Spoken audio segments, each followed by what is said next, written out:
This video introduces instrument transformers. It is an extract from my course on transformers, and it is only a small piece of the whole course, but the fundamental takeaways are still worthwhile reviewing. However, for more details, visit my stand store, where you can see the entire course and where all of my courses reside. You can zero in on the one entitled Electrical Three-Phase Power Transformer Fundamentals, and you can access my stand store at this web address.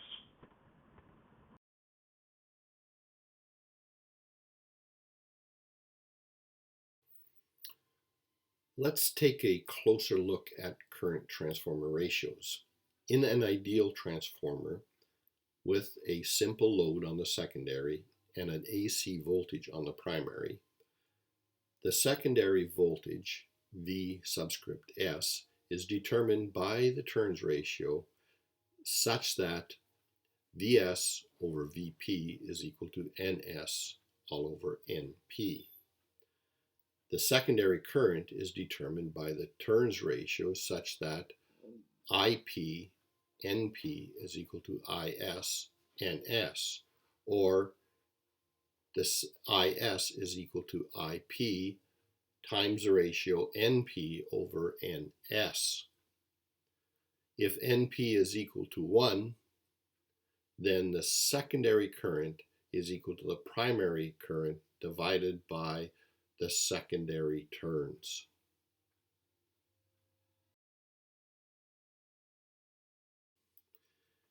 In a current transformer, the secondary current is determined entirely by the current flowing in the primary system and not by its own secondary load, which is usually referred to as the burden.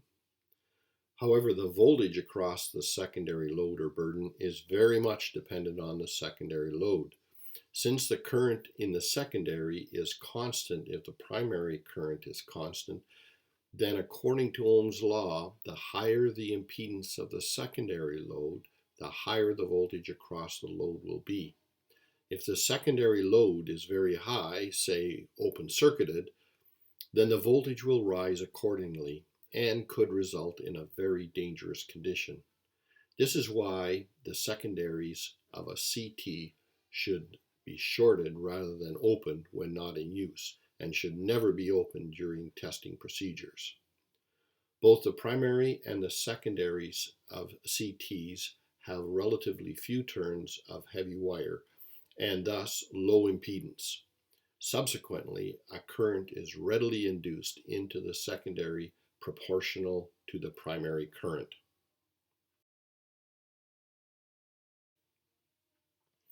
As we have seen, CTs behave according to this mathematical relationship, where the secondary current is given by the primary current times the turns ratio of the CT.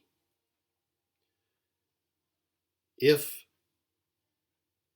the primary is 1, or it's a bushing or a bus bar going through the donut CT, then the secondary current is equal to the primary current divided by the number of turns of the secondary.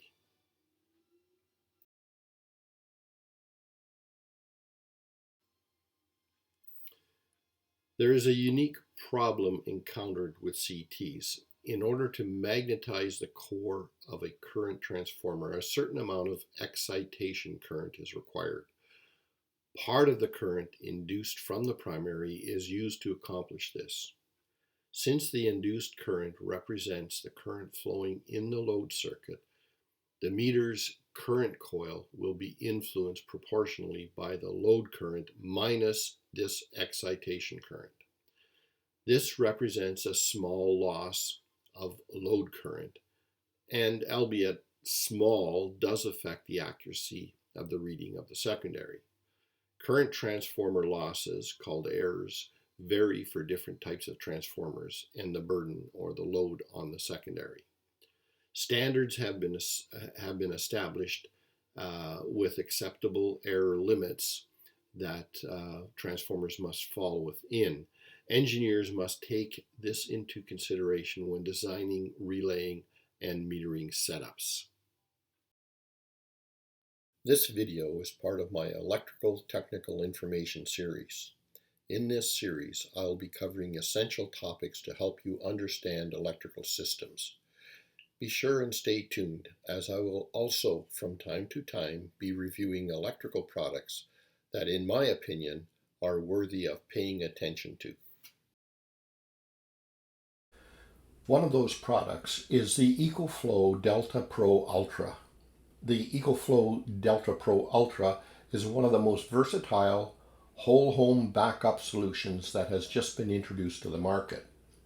This backup power system is designed for both extended outages and daily use, with the unrivaled capacity of 6 kilowatt hours and 7,200 watts output, and 5.6 kilowatt solar input. A single unit can run your entire home. With 𝐃𝐈𝐒𝐂 Smart Home Panel, you get an uninterrupted power supply backup, and with automatic switchover, energy consumption monitoring, and lower electricity bills. This unit is not driven by gas or diesel generation, but uses the battery storage unit that is charged when the utility is available. This means that the unit can be placed indoors or outdoors and is virtually silent when operating. It has a stackable design that can be expanded to increase output in only minutes,